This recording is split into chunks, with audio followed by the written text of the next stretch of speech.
começar. Pode começar. Boa noite para todos. É um prazer para nós da SOPERJ estarmos iniciando essa webinar, que nós vamos falar sobre transplante pediátrico, transplante cardíaco em pediatria e a cirurgia, né? E nós convidamos, a SOPERJ tem um grande prazer de poder estar contando com a gente, com pessoas que fazem o transplante no Rio de Janeiro, que é o Dr. Marcelo Gomide, cirurgião, responsável pelo programa de transplante no Instituto de Cardiologia de Laranjeiras, e cirurgião também da perinatal e também da UFRJ, né? E gostaria de agradecer muito ao Dr. Marcelo, que é uma pessoa que a gente conta também sempre, né? Quando a gente precisa na perinatal e em Laranjeiras. Muito obrigada por estar aqui nos ajudando, doutor Marcelo. Eu que agradeço. E o doutor também Alexandre Caduro, que é o responsável pelo transplante, ele é o coordenador geral do programa de transplante do Instituto de Cardiologia de Laranjeiras.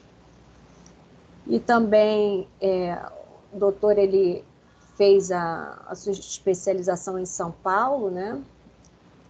No INCOR, não foi isso, doutor Alexandre? Isso.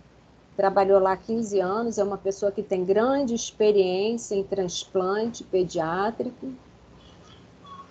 Também a doutora Ana Flávia Malheiros Torbey, que é professora de pediatria da UF, e também presidente da Regional Norte Fluminense, da SOPERJ, também membro do nosso comitê. Doutora Áurea Gripa, que é professora da UF, de pediatria, da cadeira de pediatria, e a diretora de cursos e eventos da SOPERJ. Então, vamos contar com pessoas valiosas, com grande conhecimento, e gostaríamos de agradecer desde já a todos vocês. Então, inicialmente, a gente vai começar com a doutora Ana Flávia, que vai começar a falar sobre a insuficiência cardíaca nos pacientes que vão ser indicados para o transplante. Ok? Então, a gente vai deixar a doutora Ana Flávia, vamos silenciar os microfones, ok? Boa noite. Vocês estão me ouvindo? Vou começar aqui a compartilhar minha tela. Sim, doutora, já está compartilhado. Só botar em modo de apresentação. Só botar no modo de apresentação, né? Então, acho que está indo. Pronto. Foi. Agora vai. Foi? Foi sim, doutora. Pode continuar. É porque... Agora tá. Então, gente, boa noite. Eu queria agradecer o convite e parabenizar a SOPERJ, né, por estar organizando esse encontro. Acho que é um tema muito importante para a gente estar falando, transplante cardíaco em pediatria aqui no Rio de Janeiro. E eu vou falar um pouquinho sobre insuficiência cardíaca na criança e no adolescente. Então, assim, na infância, né, na pediatria, a insuficiência cardíaca ela tem uma etiologia muito variada, portanto, tem uma fisiopatologia distinta e vai ter um amplo espectro de apresentação clínica, com diferentes mecanismos compensatórios. Isso porque vai depender da causa, da faixa etária de apresentação. Então, é muito importante que o pediatra geral esteja, né, familiarizado com essas formas de apresentação para que o diagnóstico da insuficiência cardíaca possa ser feito e essa criança possa receber o tratamento mais adequado possível. A insuficiência cardíaca, ela é, assim, bastante prevalente na infância, ela tem um importante impacto. Um estudo, né, nos Estados Unidos, o estudo americano mostrou que a insuficiência cardíaca representa cerca de 18 internações para cada 100 mil crianças, e isso é comparado ao número de internações por sepse. Tá? Ela tem uma mortalidade intra-hospitalar elevada, que pode variar de 7% até chegar a 20% se o paciente tem alguma comorbidade, então a mortalidade é elevada. E também o custo para o tratamento da insuficiência cardíaca do paciente pediátrico é bastante elevado. tá? Segundo os dados americanos, ele pode custar mais do que $135 mil por paciente. E o prognóstico desses pacientes, ele não é, assim, ele é um prognóstico reservado, e apenas 21% dessas crianças vão estar livres de risco de reinternação, livre do risco de óbito ou da indicação do transplante cardíaco após o primeiro ano inicial do diagnóstico de insuficiência cardíaca. Aqui na nossa região, a gente tem dados, né, do DataSUS, eles são um pouquinho defasados, mas eles mostram para a gente que aqui na região sudeste, entre os anos de 2014 e 2016, a gente teve pelo menos 6.636 internações por insuficiência cardíaca na faixa etária pediátrica. E esse número pode estar sendo subestimado, porque nem todos os pacientes, né, vão estar sendo notificados. Então, como eu falei para vocês, a insuficiência cardíaca na infância e no adolescente, ela vai depender, né, da sua apresentação, da sua etiologia, de acordo com a faixa etária. Nos bebezinhos menores e lactentes, as cardiopatias congênitas são, né, as causas mais importantes, enquanto que nos adolescentes e nos escolares, as cardiopatias adquiridas se tornam mais prevalentes, mas a gente deve lembrar também daquelas crianças que foram submetidas a tratamento cirúrgico para a cardiopatia congênita. Além disso, a gente tem outras causas também de insuficiência cardíaca, lembrar sempre das miocardiopatias, das miocardites, da febre reumática ainda, é muito importante no nosso meio, mas também a gente tem as doenças sistêmicas, doenças metabólicas, e hoje em dia um número de crianças, né, que vem sendo tratada, submetida ao tratamento para o câncer com a quimioterapia e radioterapia, que tem efeito cardiotóxico direto muitas vezes. Então, a gente tem que estar lembrando de todas essas causas nas crianças com insuficiência cardíaca. E ela vai se manifestar diferente também de acordo com a faixa etária. Na criança pequena, no lactente, geralmente a principal queixa e o principal sintoma é a dificuldade de sucção. Então, é aquela mãe que vem com uma criança, com um bebê pequeno, que reclama, né, que queixa que a criança tem dificuldade de mamar, tem dificuldade de sugar e que fica muito cansada depois de uma mamada ou durante a mamada, né? Parece que acabou de fazer uma corrida, fica com a respiração muito ofegante. Então, taquipneia, cansaços mamados, dificuldades de sucção no lactente é o principal sintoma, né, a principal queixa de insuficiência cardíaca. Lembrar também que a palidez e a queixa de sudorese também são importantes. Em casos, né, mais graves ou relacionados a cardiopatias congênitas cianóticas, a gente pode ter cianose também no exame físico. A mãe às vezes refere que viu o precórdio da criança, né, hiperdinâmico, queixa de taquicardia e congestão com edema e ascite em casos mais avançados.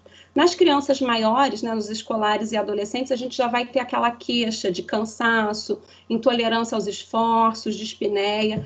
Às vezes as crianças podem queixar de dor abdominal e isso pode estar relacionado a uma má perfusão mesentérica na insuficiência cardíaca e também náuseas e vômitos. Eu trouxe para vocês um caso para ilustrar, né, uma criança que evoluiu, como o tema da aula já diz, com insuficiência cardíaca. Era uma bebezinha de 7 meses, previamente rígida, até aquele momento não havia tido nenhuma intercorrência, e ela tem uma queixa de cansaço. Foi atendida 15 dias atrás, no início do quadro de cansaço, foi atendida num pronto atendimento e foi feito a partir daí um diagnóstico de bronquiolite. Um bebê de 7 meses com taquipneia, cansaço para mamar, recebeu o diagnóstico de bronquiolite, prescrito tratamento com nebulização e beta-2, né, e broncodilatador, mais corticoide. Entretanto, a criança evoluiu sem melhora do quadro e, recentemente, né, 5 dias antes do atendimento dela, ela tinha evoluído com piora do cansaço, a palidez e sudorese. Tá? Então, assim, é uma queixa muito comum na pediatria, essa queixa de cansaço. As crianças têm muitos quadros respiratórios, bronquiolite é muito frequente. Então, essa queixa de cansaço em lactente é uma queixa que a gente tem que olhar com muito carinho e dar atenção, porque pode ser um quadro de uma infecção respiratória comum da infância, mas pode ser também a apresentação inicial do quadro de uma insuficiência cardíaca. Essa criança tinha, inclusive, realizado um ecocardiograma com 4 meses de vida, com laudo normal, e não tinha nenhuma intercorrência de ser prematura, né? Foi uma criança a termo, com bom peso ao nascimento. No exame físico, ela tinha uma taquipneia e uma taquicardia, tinha também uma perfusão lentificada, a inspeção apresentava uma retração subcostal, a ausculta respiratória tinha estertores subcrepitantes, o precórdio era hiperdinâmico, com ritmo cardíaco em galope, e tinha também um sopro sistólico. E no exame do abdômen, a gente palpava, né, um fígado muito aumentado de tamanho, a 6 centímetros do rebordo costal. Então, uma queixa de uma criança com cansaço, associada a um exame físico que tem ali uma apresentação clássica da insuficiência cardíaca, taquicardia, taquipneia, com hepatomegalia. São 3 achados no exame físico que tem que alertar a gente para a insuficiência cardíaca no lactente. Essa criança foi internada, né, estava muito grave, e foi colhido o laboratório. Esse laboratório mostrava para a gente uma leucocitose com predomínio de linfócitos, mas já chamava a atenção a presença de uma troponina elevada, caracterizando para a gente lesão de miócito, né, lesão celular, e um NT-proBNP também muito elevado, configurando um marcador de insuficiência cardíaca. Esses marcadores são importantes da gente lembrar de realizar no atendimento de uma criança com suspeita de insuficiência cardíaca no atendimento inicial, porque o BNP ele é um marcador muito útil de insuficiência cardíaca, e ele caracteriza que a dispneia, o cansaço, é de origem cardiovascular, não é de origem respiratória, fazendo a gente pensar, né, no diagnóstico de uma cardiopatia subjacente. O eletrocardiograma, ela já mostrava uma taquicardia importante, uma frequência cardíaca em torno de 215 batimentos por minuto, e aqui nesse eletro também a gente tem uma taquicardia supraventricular, o ritmo não é sinusal, a gente não evidencia P, a onda P. Foi realizado um ecocardiograma que mostrou, vou mostrar aqui para vocês, não sei se vocês veem o cursor do mouse, mas eu estou aqui apontando, a gente tem o ventrículo esquerdo, e a gente vê que esse ventrículo se movimenta... Tá aparecendo sim, tá, doutora? Ah, que bom, obrigada. E esse ventrículo ele se movimenta, né, e assim, com déficit, que a gente diz déficit contrátil, né, e além disso, as paredes aqui, elas não se movimentam, as paredes do ventrículo esquerdo, caracterizando uma insuficiência cardíaca importante. Além disso, ele tem aumento também dos diâmetros de ventrículo esquerdo na sístole e na diástole, e esse aumento, né, de um Z-score muito aumentado para o peso e para a idade do paciente. Fração de ejeção muito baixa, o cálculo da fração de ejeção foi de 28%, e aí a gente ficou com uma hipótese inicial de miocardite aguda num lactente. Tá? Então, para ilustrar para a gente que uma criança previamente rígida pode se apresentar com um quadro de insuficiência aguda, descompensada, e que o sintoma inicial é um sintoma geralmente sutil, é uma taquipneia, e aí a gente precisa ficar alerta para fazer o diagnóstico precocemente para poder oferecer o tratamento adequado. Quanto mais cedo, a gente sabe que o prognóstico pode melhorar. Então, quando a gente está diante de um paciente com um quadro de insuficiência cardíaca, geralmente a gente tenta avaliar, né, a classificação funcional deles, né? A gente tem muito conhecida a classificação do New York Heart Association, mas que na criança, no lactente, ela se torna subjetiva. Então, Rosa adaptou essa classificação para a pediatria, e a gente vai ter nesse nosso paciente uma classe funcional já na classe 4. É um lactente que tem taquipneia, sudorese intensa, né, e esforço respiratório mesmo em repouso. Então, já é uma classe funcional avançada nesse paciente. E, além disso, a gente tem também o estadiamento da insuficiência cardíaca, que também foi adaptada para a infância, e nesse caso, né, essa criança que foi internada, recebeu inicialmente a medicação diurético venoso, vasodilatador, ela não respondeu ao tratamento inicial, necessitou de suporte ventilatório, necessitou de aminas vasoativas, e mesmo assim ela se mantinha refratária ao tratamento, mantendo acidose metabólica. Então, essa criança, ela se encontrava no estágio D, né, que é o paciente que tem uma lesão cardíaca já avançada, né, com sinais e sintomas refratários ao tratamento convencional e que demanda a necessidade de uma intervenção especializada, que pode ser um suporte mecânico circulatório, né, até necessitando mesmo do transplante cardíaco, que é o tema dessa mesa de hoje. Quando a gente está diante de um paciente com insuficiência cardíaca, a gente tem que olhar para esse paciente e tentar definir algumas coisas.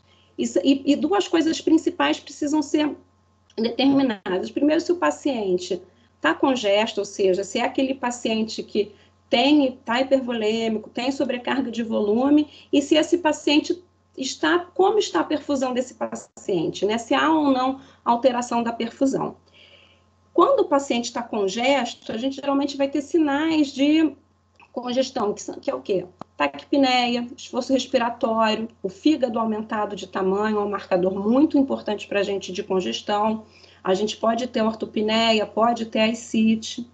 E aí a gente vai ver que o nosso paciente está congesto.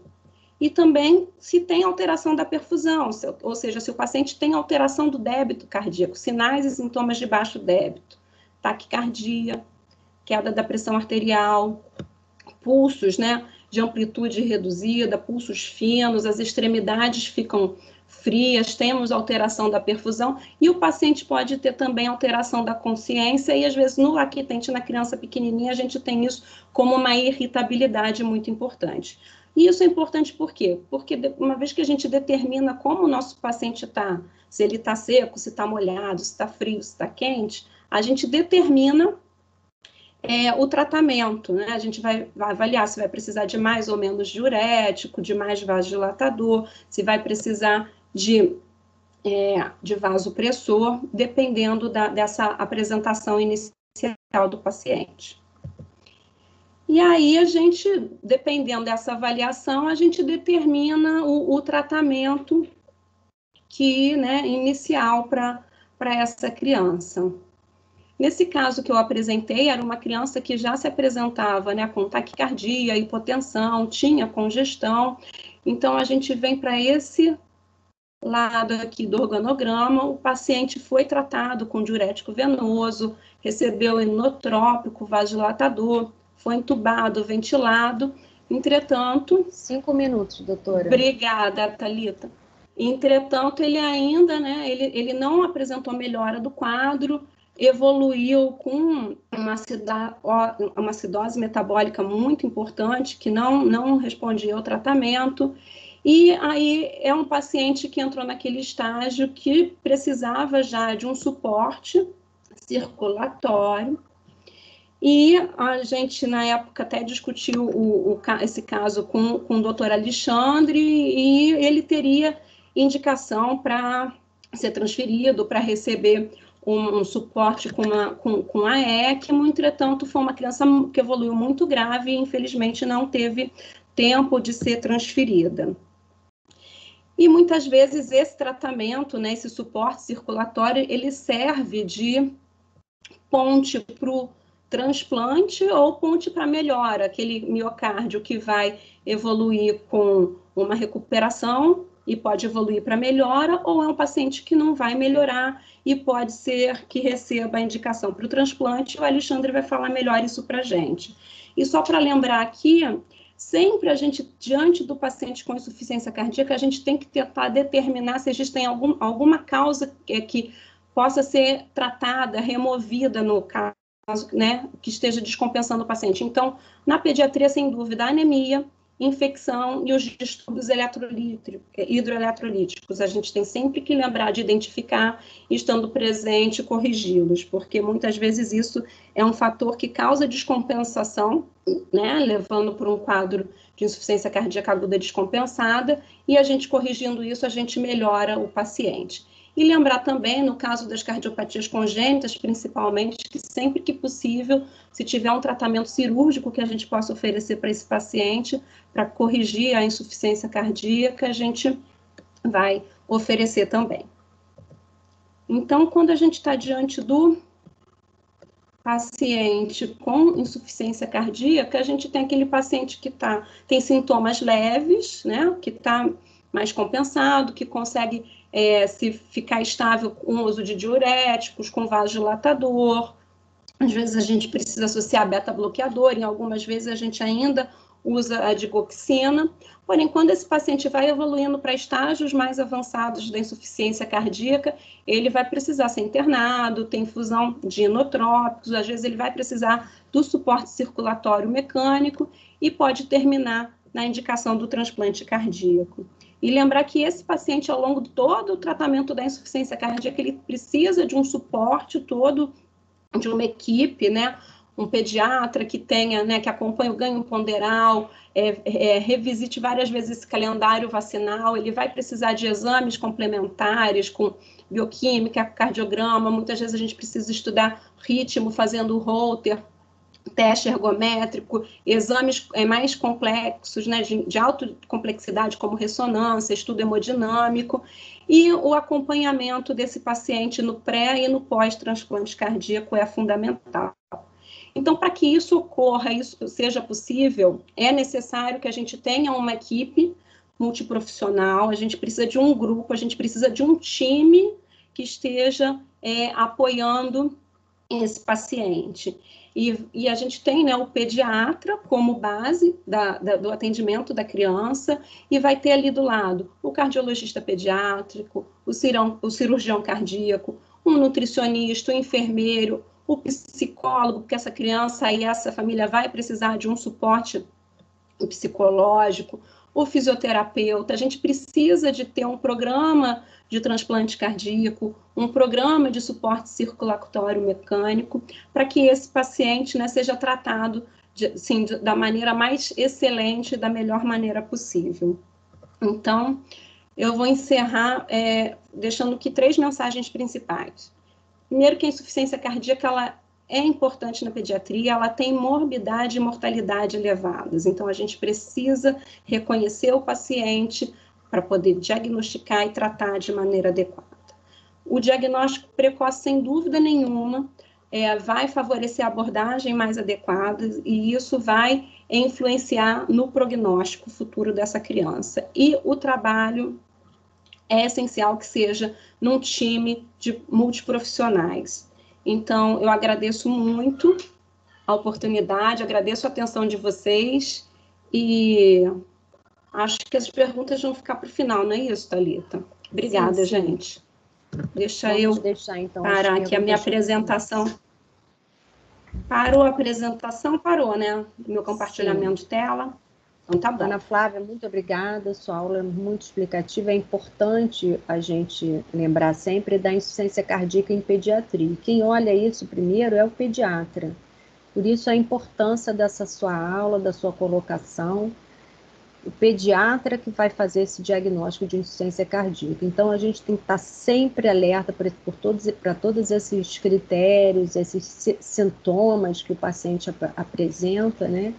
Para poder indicar para a gente, né, para o que é o cardiologista, tá? E lembrar também que o pediatra vai continuar olhando essa criança junto com o cardiologista, então é preciso saber isso, preciso saber da insuficiência cardíaca na criança e suportar essa criança no período todo em que ele estiver na fila para o transplante, né? Então isso é muito importante, isso é um trabalho do pediatra, que é o maestro dessa orquestra. A gente, o especialista, é só o primeiro violino, né, a flauta, enfim, cada especialidade é só um pequeno instrumento. Então, muito obrigada, doutora Ana Flávia. Agora, eu vou pedir para a doutora Áurea falar, não é, doutora Áurea? O seu assunto vai complementar, porque você fala sobre a imunização, a alimentação, não é isso, doutora Áurea? Sobre. Na Então, eu acho verdade, que. eu vou falar pré e pós-transplante, né? O que se faz antes e depois em cada situação proposta, que é a nutrição, a imunização e a abordagem psicológica do paciente. Então vamos dar sequência com a doutora Áurea, né, que é professora, como eu já falei, não vou precisar apresentar novamente, então a gente vai dar sequência com a doutora Áurea Gripa, falando sobre a imunização, nutrição e suporte emocional nesses pacientes, ok? Então, em primeiro lugar, agradecer a Soperj a realização desse evento, o convite. É muito bacana numa noite como essa ver aqui reunido pessoas que trabalham em prol de uma assistência, principalmente uma assistência de qualidade, não só a nível privado, como também a nível do nosso SUS, né? Isso é bastante importante para a gente. Então, como a Thalita falou, eu vou falar um pouquinho das imunizações pré e pós, o aporte nutricional, principalmente na insuficiência cardíaca avançada, preparando o paciente para o transplante, depois como é a manutenção dessa dieta e o suporte emocional, a criança com a doença crônica e a criança transplantada. Então, primeiro de tudo, a gente tem que lembrar, como a Ana frisou bastante, que imunização é uma parceria muito grande entre o cardiologista e o pediatra.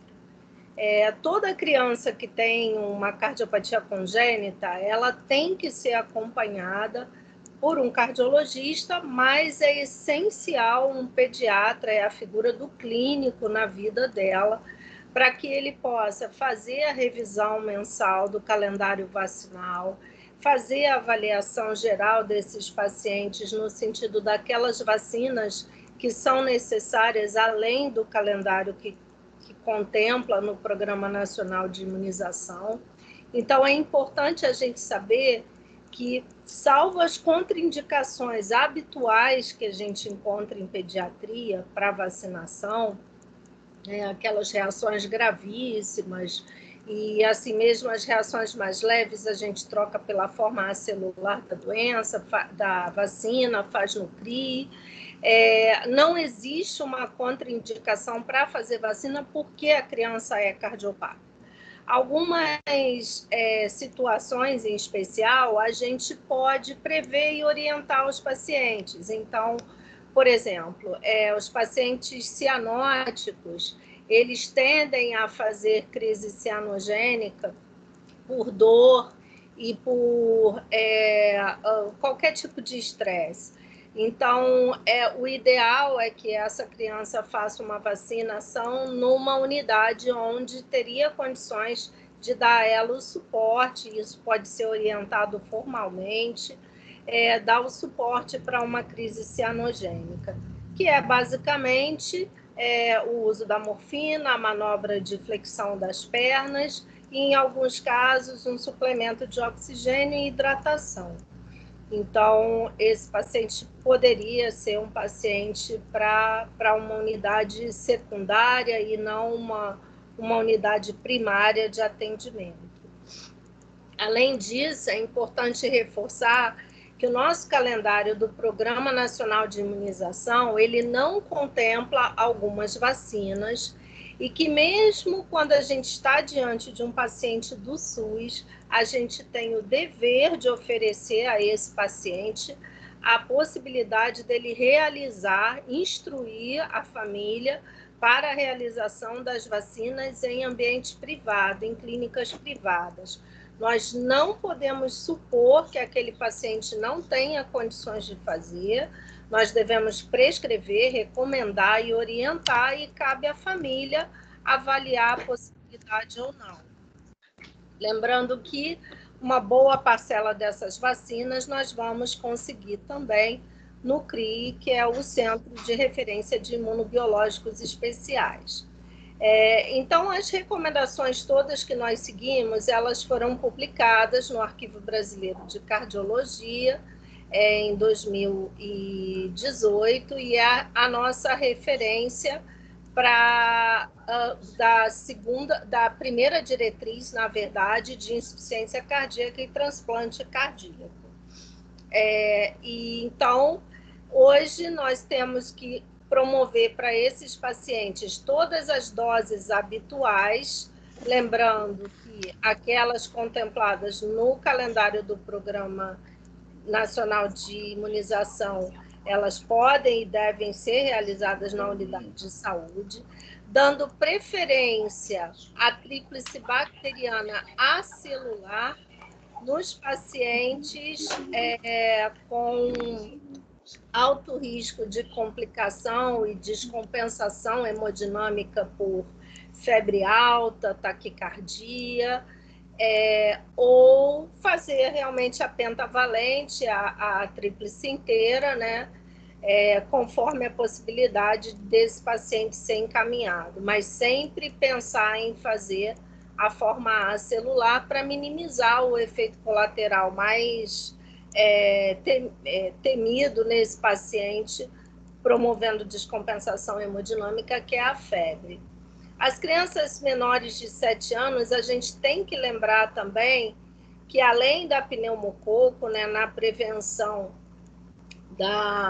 das pneumonias de origem comunitária, e hoje nós temos no calendário vacinal do PNI, nós temos que lembrar de referenciar essas crianças logo no início da sazonalidade para a influenza, e toda a família desses pacientes, lembrar que o paciente transplantado ou o paciente em acompanhamento com insuficiência cardíaca ou com doença cianogênica, não só ele na sua casa deve ser vacinado, mas todos aqueles que coabitam com ele ou que permanecem num convívio bastante estreito. Então, no rastreamento, nós temos que lembrar de cuidadores, avós, profissionais que têm o contato direto e diário com esses pacientes, para que eles estejam protegidos em todas as situações e condições. As crianças maiores de 7 anos, lembrar de encaminhar o paciente para pneumococo 23. Então, ele já fez lá a sua 13 valente ou 10 valente, dependendo da situação anterior que nós tenhamos, e nós temos a pneumocócica 23 valente, que pode ser encaminhada para ser feita no CRIO. Tá? Lembrar também que não podemos deixar de realizar a vacinação de HPV. Se esse paciente, então, for transplantado antes da idade, 11 anos para as meninas e 13 anos para os meninos, ele deve realizar a vacinação no tempo adequado, mesmo após o transplante cardíaco. Tá? Então, nos CRIs, qual é a população de paciente que nós podemos encaminhar? São as cardiopatias crônicas, então podem receber lá a pneumo 23, a pneumo 10, a cardiopatia ou pneumopatia crônica com descompensação que possa ser precipitada por febre alta, então vai ser realizada a DTP acelular, e aqueles pacientes que fazem uso crônico de ácido acetil salicílico, então, muitas vezes os pacientes de pós de Fontan, pós de Glenn, ou mesmo de Blalock, que fazem uso de ácido acetil salicílico cronicamente, AS cronicamente. Então, a gente suspende a aspirina por 6 semanas, encaminha o paciente para a realização dessas vacinas nesse período. Se o paciente tem menos de 19 anos e não se encontra vacinado também nessa situação, ele deve ser encaminhado para a realização da vacina de hemófilo B. Hoje em dia é muito raro um paciente com menos de 19 anos não vacinado, mas infelizmente eu já vi algumas situações de pacientes adultos que eram filhos de pessoas que eram contra a vacina, e aí eles alcançam a maioridade e optam por ser vacinados. Já vivi essa situação, então é bastante importante.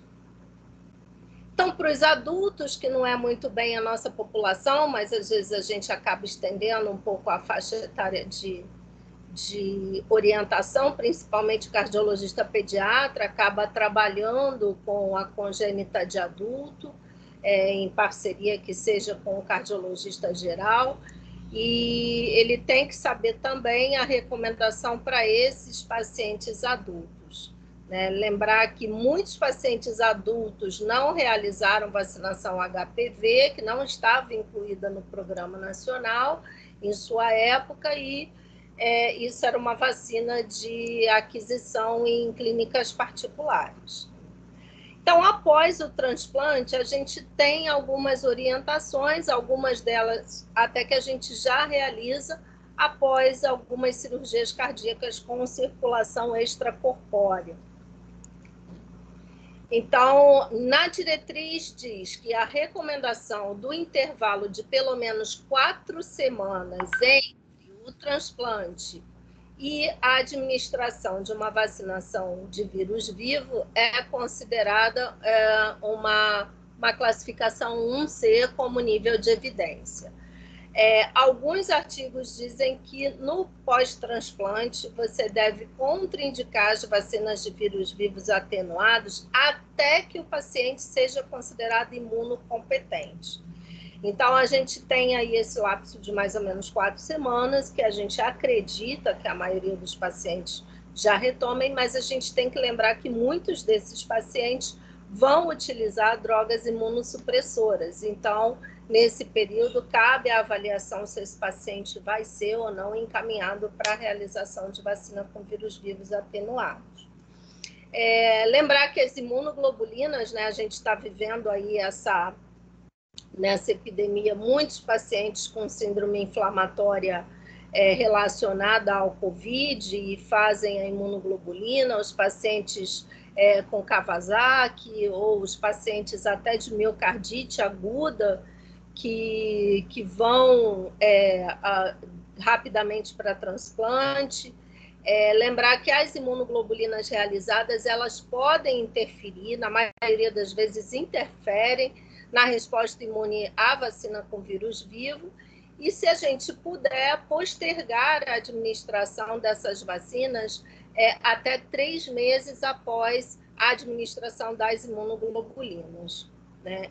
Lembrar que é sempre preferencial que o paciente realize todo o seu calendário de imunização antes do transplante. Né? Ele chegue no transplante, na verdade, isso para a vida saudável do paciente com cardiopatia congênita, o ideal é que nós mantenhamos o seu calendário vacinal todo completo. E lembrar que, apesar de não ser uma vacina, mas que nós temos que trabalhar com a prevenção do VSR, né? E manter a administração no pós-transplante se estivermos na sazonalidade. Então, aquele paciente que no período da sazonalidade realiza o transplante nesse período, ele vai continuar a receber a administração do palivizumab também no pós-transplante. Eu coloquei aqui para vocês as vacinas especificamente formalmente recomendadas para os transplantados, então, aquelas pessoas que não realizaram hepatite A, principalmente, os pacientes que estão na faixa para a realização da pneumococo, principalmente a 23, depois dos 5 anos de idade, e lembrar dos pacientes que realizam o transplante muito precocemente, né, os bebês. São poucos os transplantes que a gente tem, mas lembrar que esses pacientes eles devem seguir o curso do seu calendário vacinal habitualmente depois do transplante, respeitando aquela ressalva que eu fiz em relação à vacina de vírus vivo atenuado. Né? Contraindicações no pós-transplante. A gente tem aqui uma contraindicação de vacina que é postergada para que se avalie a melhor época para fazer. Então, não se faz dentro dos primeiros 3, 4 meses pós-transplante, que é a tríplice viral e a varicela, tá? A febre amarela também está contraindicada no pós-transplante, aumenta o risco de efeito adverso na febre amarela. Então, por isso, idealmente, a gente deve garantir que o paciente realize, se ele tiver idade, essas vacinas no pré-transplante. Eu gosto de reforçar isso porque isso é um trabalho colaborativo entre o pediatra e o cardiologista. Então, vamos falar um pouquinho agora sobre a questão de eu vacinei esse paciente, continuo preparando ele para o transplante, eu preciso dar para ele agora uma qualidade nutricional adequada. Então, a primeira coisa é que a gente utiliza ferramentas específicas para avaliação nutricional desses pacientes. Segundo a diretriz, as 2 ferramentas utilizadas são o Strong Kids, e eu vou mostrar para vocês, inclusive, uma validação do Strong Kids no Brasil, e o Nutritional Risk Screening, que é para os adultos, adolescentes e adultos. Na verdade, a gente pode utilizar. A estratégia é muito simples, então é um planejamento conjunto. 5 minutos, doutora. Está perfeito. Reposição, o acompanhamento social, a internação em algumas situações e a via enteral é sempre preferencial. Como eu falei, o Strong Kids foi validado no Brasil como ferramenta, então ele foi traduzido, adaptado, já pode ser utilizado. E a gente tem que priorizar a alimentação desses pacientes durante a abordagem da doença crônica. Muito interessante também é que, além da gente estimular o paciente no pré e no pós-transplante para alimentação adequada, a gente tem bom resultado estimulando esse paciente ao exercício físico. É claro que com as limitações referentes à sua forma de doença. A gente consegue, como vocês veem aqui, com um trabalho assistido, nesse caso é por teleconferência, videoconferência, o paciente realiza os exercícios supervisionados por um monitor presente do outro lado da tela, e esses pacientes têm um bom ganho ponderal e faz com que ele tenha uma melhora funcional importante. É claro que a gente tem o tipo de exercício e a quantidade que a gente pode realizar em cada parcela desses pacientes, tanto no pré quanto no pós-transplante, né? A prática de exercício habitual, é claro que sem treinamento para atletas, nesses pacientes com insuficiência cardíaca, mas eles não devem ser sedentários. E, por fim, eu vou encerrar a minha fala falando que não tem como a gente separar cérebro e coração, né? E a avaliação e o auxílio psicológico, não só para a criança, como também para a família. Então, todos os programas de transplante, eles necessitam de uma intervenção precoce da família, para que se entenda e se faça uma triagem das questões estruturais, psicossociais da família, se avalie as questões de trauma que pode estar relacionado a um transplante, lembrando que a gente tem questões culturais, religiosas e sociais, apesar das mais impeditivas ao transplante serem as socioeconômicas e não as demais. Mas, de qualquer forma, nenhum de nós quer uma criança com o coração transplantado e um trauma. Então, eu trouxe para vocês aqui alguns recortes de fala desse artigo que eu achei bastante interessante, que os pacientes se colocam numa posição onde eles acham estranho que eles estejam vivos porque alguém morreu. Então, justamente, eles terem a oportunidade de viver está relacionada a alguém morrer para que eles tenham essa chance. Então, isso precisa ser muito trabalhado, muito bem trabalhado com psicólogos, com profissionais dedicados à terapia. E eu encerro dando um presente rápido a vocês, que é esse vídeo aqui. Acho que muitos já assistiram esse filme.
Last Christmas, I was really sick and almost died. Save me from tears. I don't tell people because they get weird. I'll give it to someone special. But I don't think you will. Tell me about the diet. She's eating rubbish. Exercise? Not at all. Alcohol? Oh, she's drinking like the pirate. Vino? Since you came back, it's like you don't care about anything. I'm a mess. When I was ill, it felt like I lost something special. I could sing before. I had all these dreams, but I was scared all the time. That's okay. It's normal.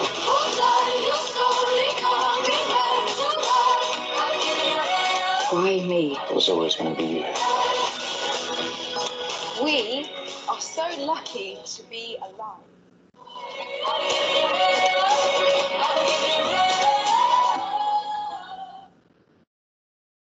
Então, como é possível separar coração de mente, eu acho que nós também temos o dever de saber juntar as duas coisas. Muito obrigada, gente.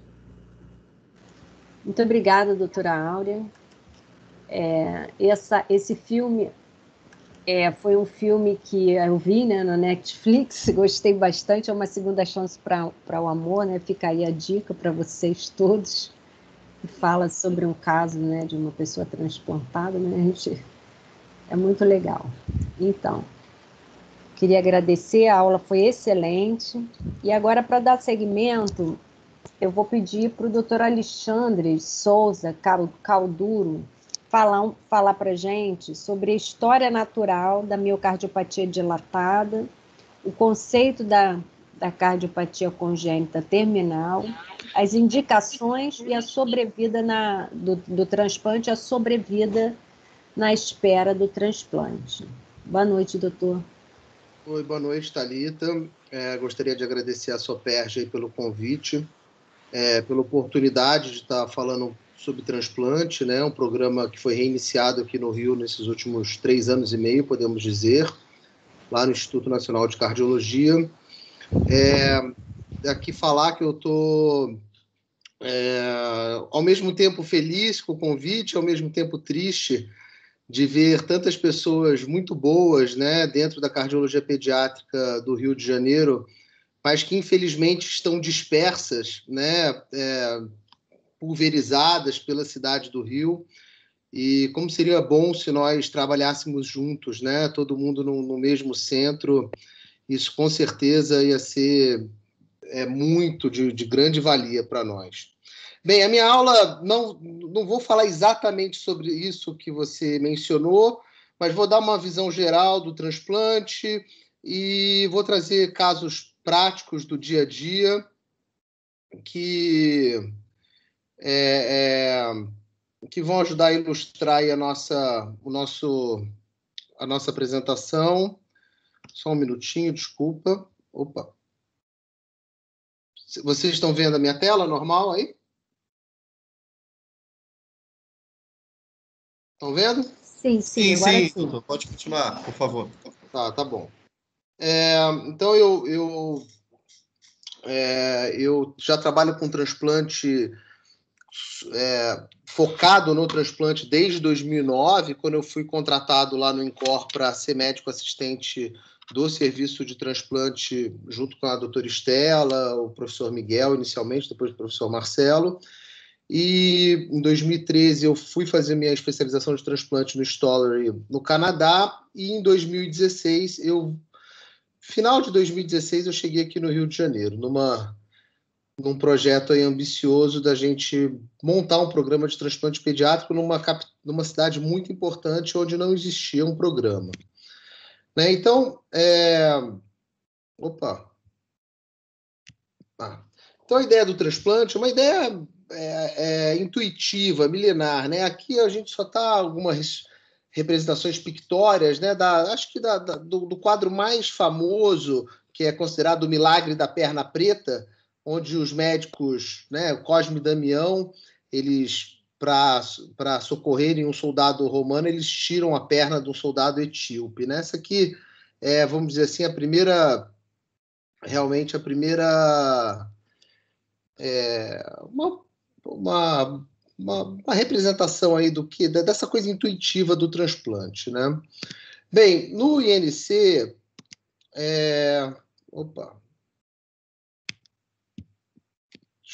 no INC, os primeiros transplantes foram feitos em 2010, né? Foram feitos 2 transplantes em 2010.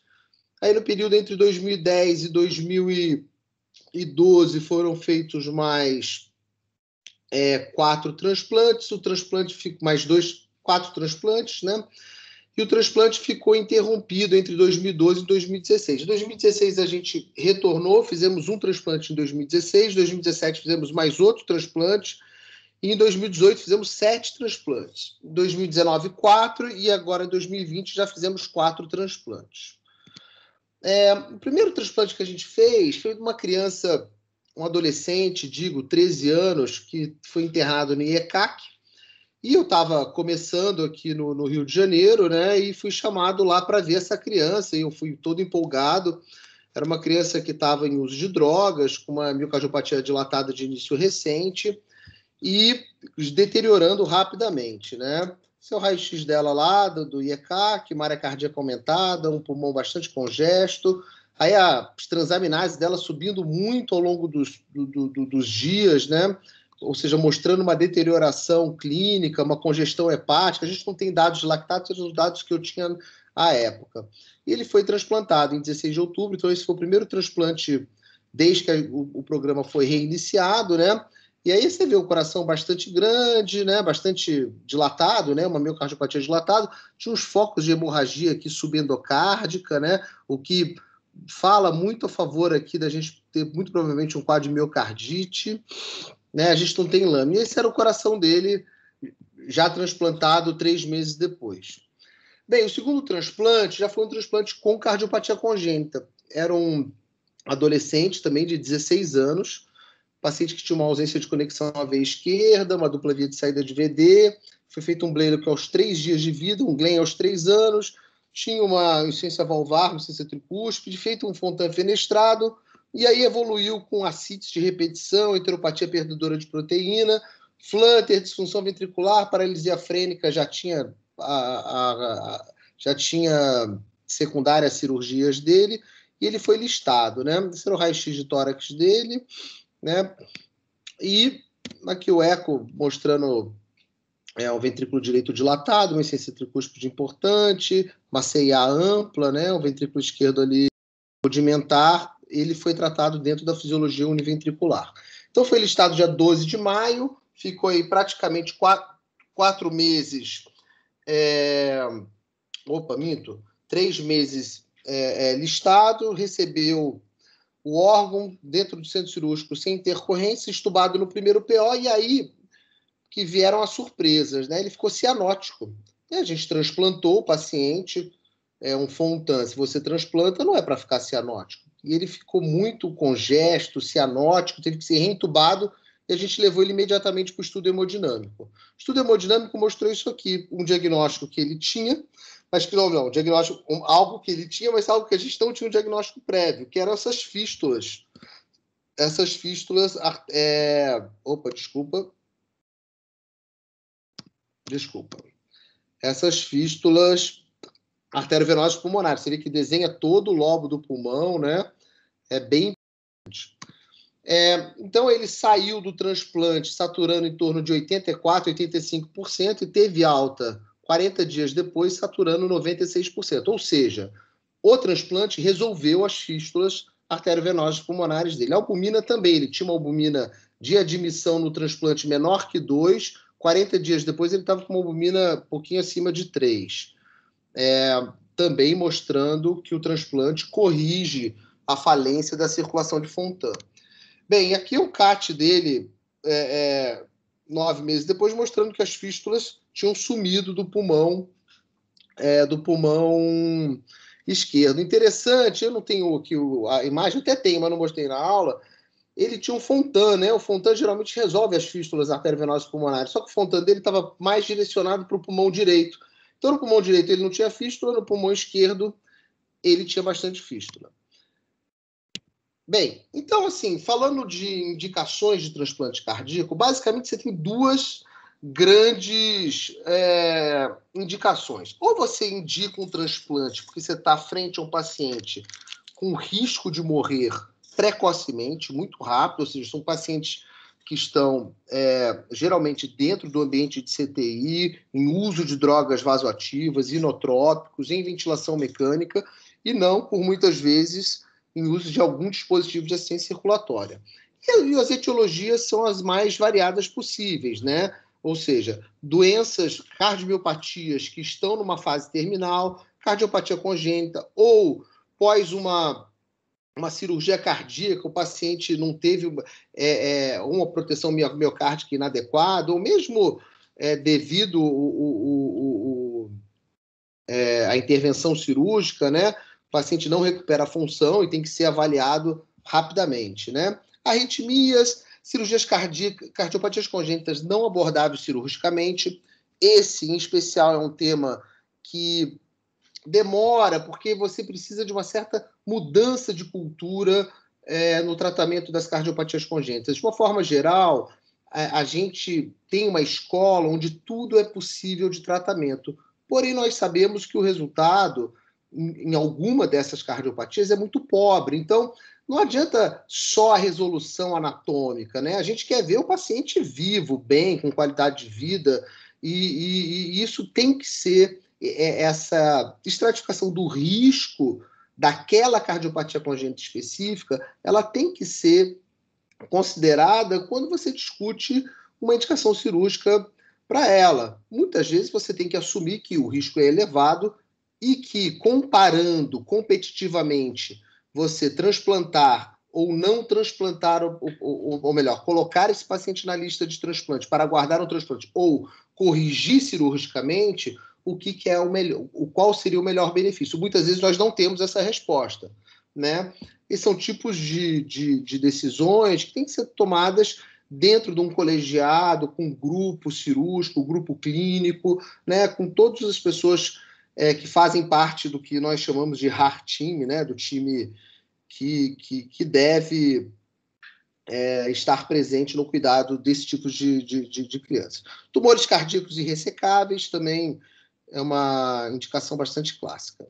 E você tem a indicação de transplante, onde você tem aquele paciente geralmente ambulatorial. É um paciente que tem alguma doença, ou cardiopatia congênita, uma miocardiopatia, e ele tem uma qualidade de vida ruim, ou seja, ele tem intolerância às atividades físicas, ele tem prostração, ele tem internações frequentes, ele tem problema de se alimentar, ou seja, em vários domínios em vários domínios da qualidade de vida dele está prejudicada devido à doença cardíaca. Algumas situações que a indicação ela vamos dizer assim, quase uma prevenção, né? A cardiomiopatia restritiva talvez seja o melhor exemplo, ou seja, são pacientes que em muitos casos, vão evoluir para hipertensão pulmonar, e se você não corrigir a cardiopatia,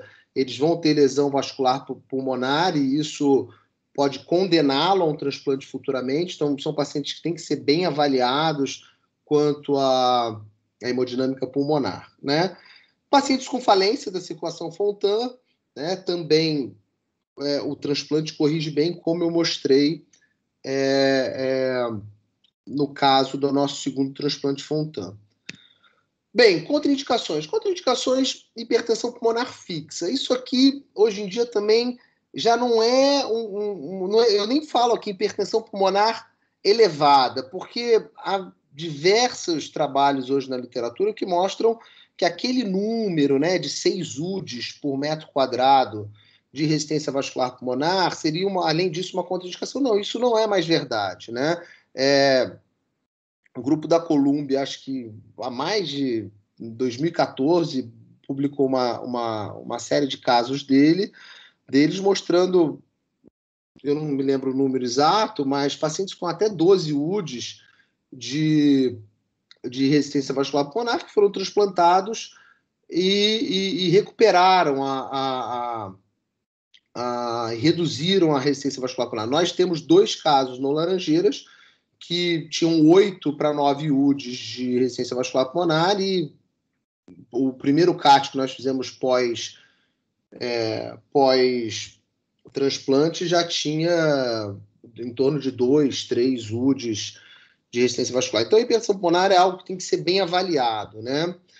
Essa realmente é uma contraindicação absoluta, ou seja, quem tem atresia ou estenose de veia pulmonar é muito complicado a resolução disso do ponto de vista o transplante não vai resolver isso. Isso é algo que tem que ser abordado de outras maneiras, né?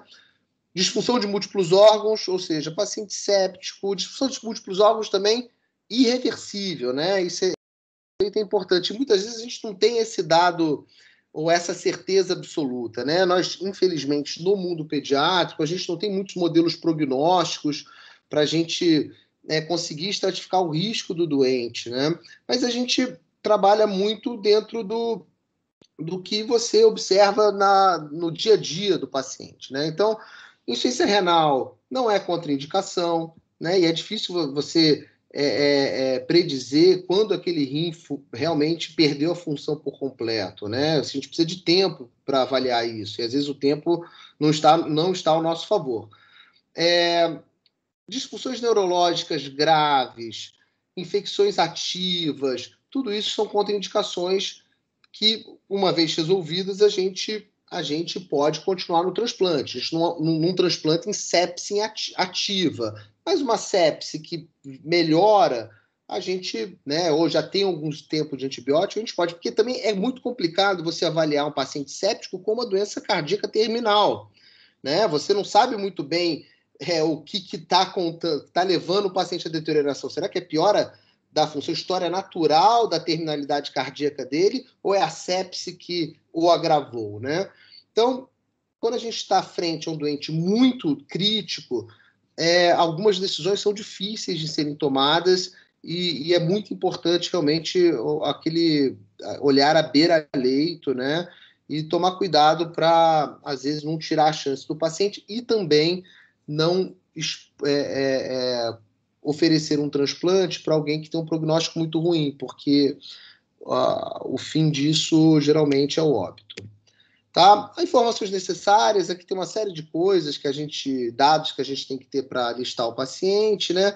Aqui são os anticorpos anti-HLA, que isso aqui nada mais é do que todos nós temos moléculas HLA no nosso corpo, e se a gente tem algum evento que possa suscitar a produção de anticorpos anti-HLA, tá bom.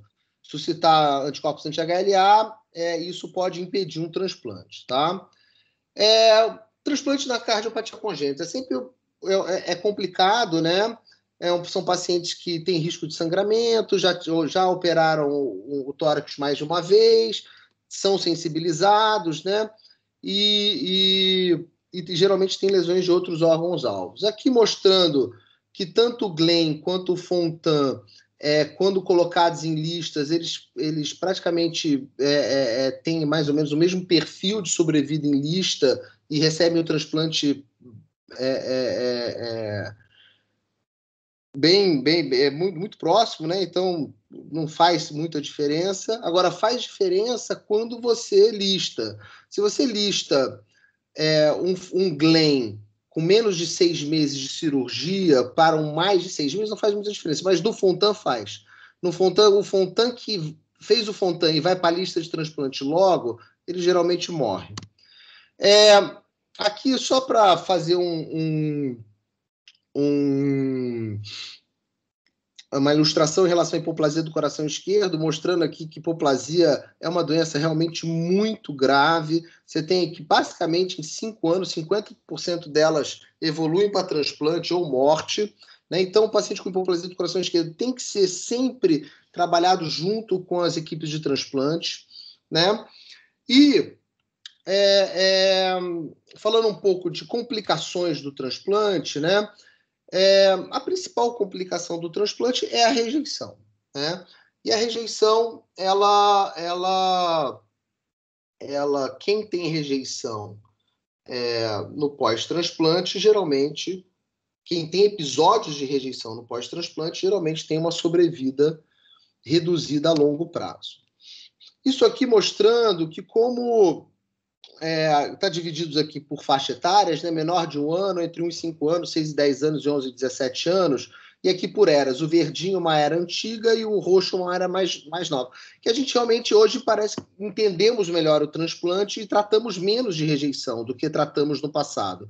E é interessante notar que pacientes pequenos aqui, menores de 1 ano, quanto mais novinho, menos episódios de rejeição tem. E essa faixa etária aqui dos 6 aos 10 anos se mostra uma faixa etária de risco, né? Eles têm um sistema imune bastante ativo e parecem terem mais episódios de rejeição. Outro tipo de complicação do transplante é a vasculopatia do enxerto, ou seja, coronariopatia. O doente começa a ter doença na coronária, começa a ter estenose na coronária. E aí a gente vê, mais uma vez aqui, os pacientes mais velhos são mais acometidos, os pacientes que recebem um transplante mais novos são menos acometidos. Mesma coisa a insuficiência renal. A insuficiência renal é uma complicação do transplante em decorrência do tipo de terapia que usa, né, os imunossupressores, principalmente os inibidores da calcineurina, que são o tacrolimus e a ciclosporina. Eles causam nefrotoxicidade tanto aguda quanto crônica e esses pacientes podem ir a transplante renal no futuro, né? Malignidade, ou seja, câncer. A partir do momento que você está usando imunossupressor, você também diminui suas defesas contra células malignas, sendo que, na faixa pediátrica, o linfoma é a principal malignidade, que a gente chama de PTLD, pós-transplante linfoproliferative disease, ou seja, doença linfoproliferativa pós-transplante, que vai desde uma hiperplasia de amígdala até um linfoma de Burkitt. E aqui, mudando um pouquinho a direção, mas não teria como falar. Isso aqui é um paciente, só para ilustrar mais um tema, paciente de 12 anos, previamente ísdo, admitido com ICC frio e congesto, tinha uma história de doença febril, exantemática, de artralgia há 2 meses. Esse eletro taquicárdico, com alterações difusas aí do segmento ST, me parece sinusal. Bem, esse era o raio-x dele. Um eco que você vê que ele não tem uma dilatação do ventrículo muito importante, mas tem uma disfunção muito importante, ou seja, esse caso aqui era um caso de miocardite aguda fulminante, tá? E esse foi a evolução dele. Ele internou no D1 com lactato já bastante alto, que foi sendo tratado, e aí ele entrou em insuficiência respiratória, ventilação mecânica, e o lactato dele explodiu. Né? Então, o que você faz com um paciente desse? Tem que listar para transplante? Está muito grave? Será que ele vai... Né? A gente tem que fazer alguma coisa, né? Vai usar ECMO, algum dispositivo de assistência ventricular, vai retirar da lista e vai colocar ele num cuidado paliativo. Então, esses são tipos de discussões que um grupo de transplante tem. Isso aqui foi um trabalho que eu fiz na minha época lá do INCOR, mostrando que pacientes que não estão em prioridade em lista, eles ficam na lista durante muito tempo. Eles têm uma taxa de mortalidade em um mês de 11%. É baixa. No entanto, os pacientes em prioridade, eles morrem muito, ou seja, em um mês, praticamente 50%, 32% deles estão mortos, né? O que é muito alto. Isso aqui é no Laranjeiras, da nossa estatística no Laranjeiras. Mesma coisa, o verdinho em prioridade, vermelho em não prioridade. A gente só teve um evento de um paciente em ambulatório, que era uma cardiomiopatia hipertrófica, que faleceu tocando bateria na igreja. Teve um evento de arritmia e foi levado para a UPA, 1000 reanimações, mas os pacientes que estão em prioridade, eles morrem muito rápido, né? Então, você vê, em 30 dias, a gente tem praticamente 40% de mortalidade. Já sabemos que, na lista de espera, quanto mais suporte você tem, menos você dura, né? Então, você precisa fazer alguma coisa para melhorar isso aqui para o paciente grave. Então, ou você usa ECMO, que é mais a nossa realidade aqui, né? E aí você faz uma ponte para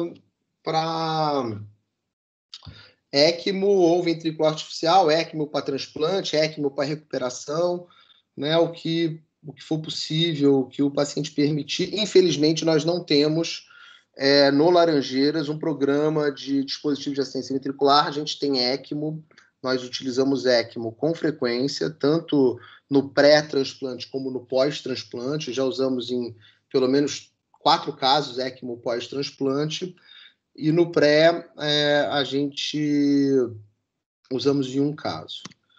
Bem, só mostrando aqui um pouquinho da nossa casuística, né? A gente, na nossa lista de espera, 63% deles são de pacientes de 11 a 17 anos, 8% deles, 16% são abaixo de 5 anos, né? O diagnóstico, nosso diagnóstico, a gente tem a maioria dos pacientes do nosso diagnóstico transplantados aqui no caso, foram de cardiopatia congênitas, tá? A gente teve um caso de miocardiopatia restritiva e a gente teve um caso de retransplante. O peso, né? A gente vê aí que mais de 50% eles estão na faixa de 20 a 40 quilos. Tivemos um paciente também com menos de 10 quilos, e esse 10 e 22 pacientes, né? E acima de 40 quilos aqui é o restante. Tempo de isquemia, nós da cirurgia lá do transplante pediátrico, a gente também falo isso porque nós trouxemos uma mudança de cultura, né? Eu e o Marcelo, basicamente não se buscava coração fora do Rio de Janeiro, e a gente começou a buscar coração fora do Rio de Janeiro. Então, a gente tem pacientes transplantados com até... A gente tem 30% e 40% dos pacientes com tempo de isquemia do transplante em torno de 2 a 3 horas, né? Mas a gente teve um caso com mais de 4 horas de isquemia. Então, nós não desperdiçamos órgão, porque órgão é uma coisa nobre e a gente tem que buscar. Se o órgão é bom, a gente vai atrás. Nossa sobrevida no Laranjeiras, tivemos 2 óbitos. Na verdade, isso está errado. Nós tivemos 3 óbitos, isso aí é do ano passado. E é isso. Isso aqui é só para mostrar um pouquinho. Ficou um pouco errada aqui minha apresentação, agora que eu vi.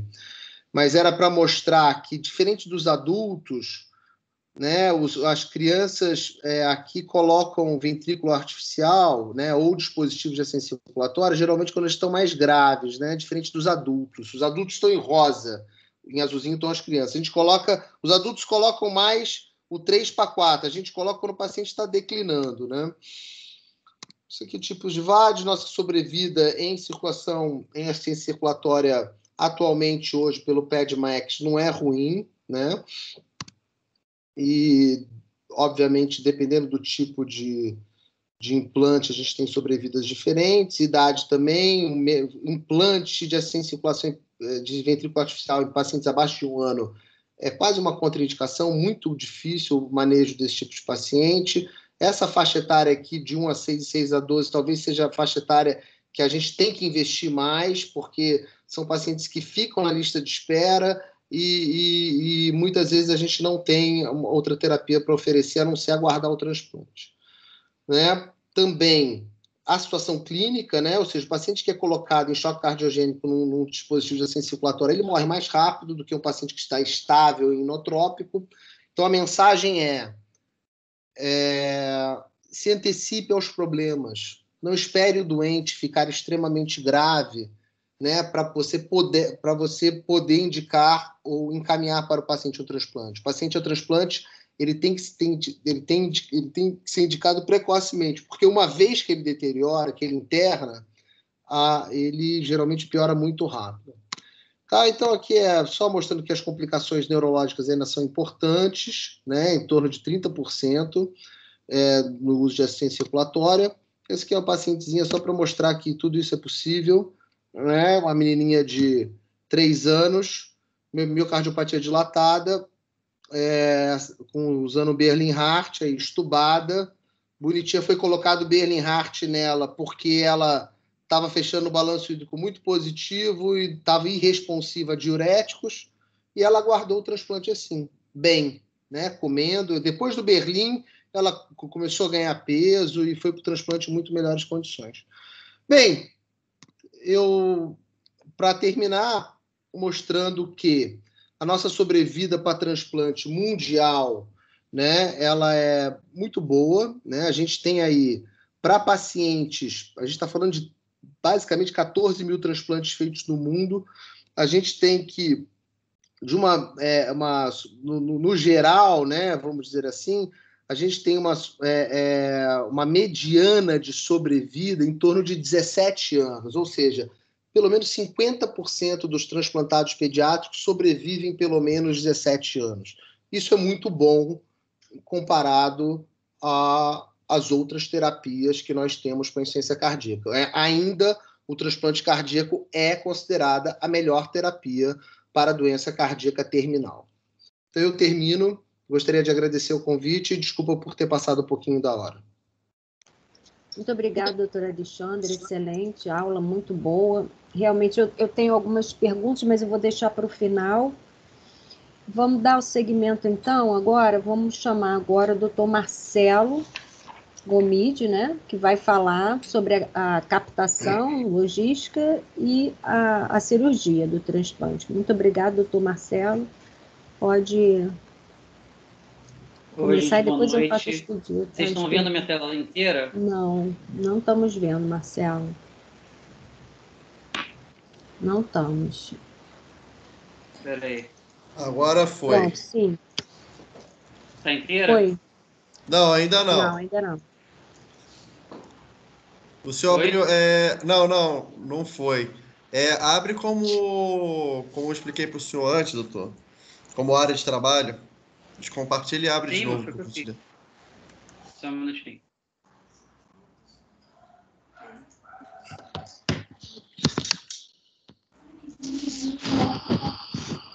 Oi? Agora foi.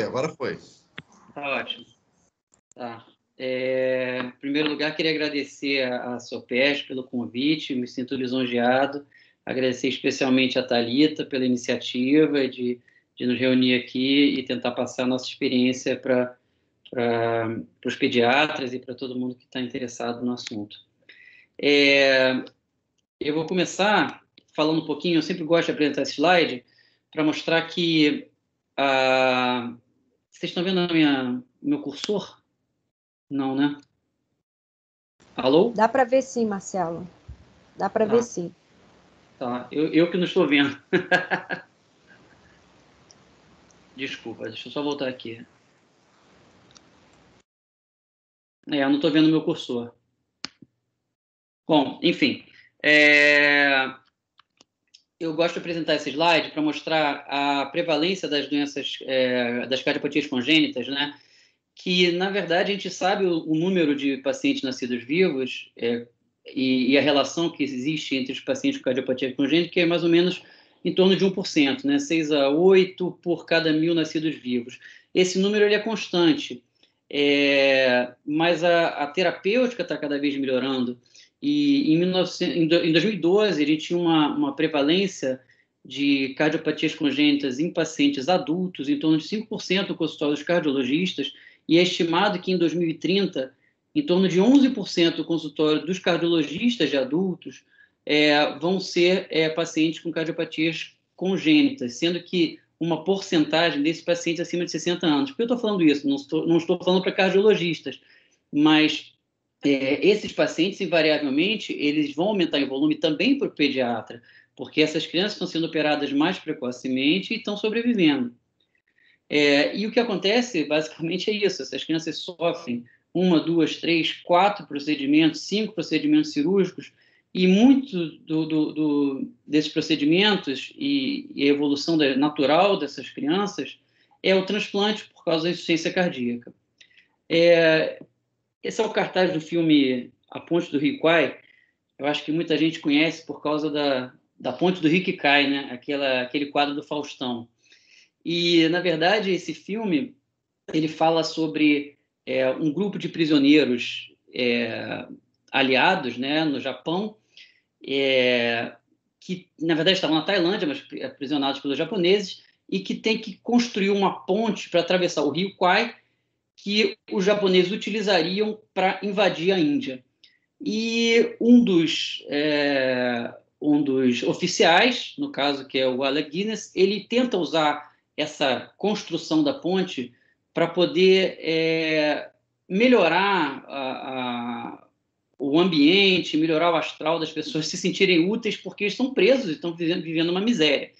E um dos soldados, William Holden, ele só pensa em fugir dali, né? E, afinal das contas, eles começam a construir a ponte, o capitão ele foge, William Holden, e, a contragosto, ele acaba tendo que voltar porque ele conhecia o local para destruir essa ponte.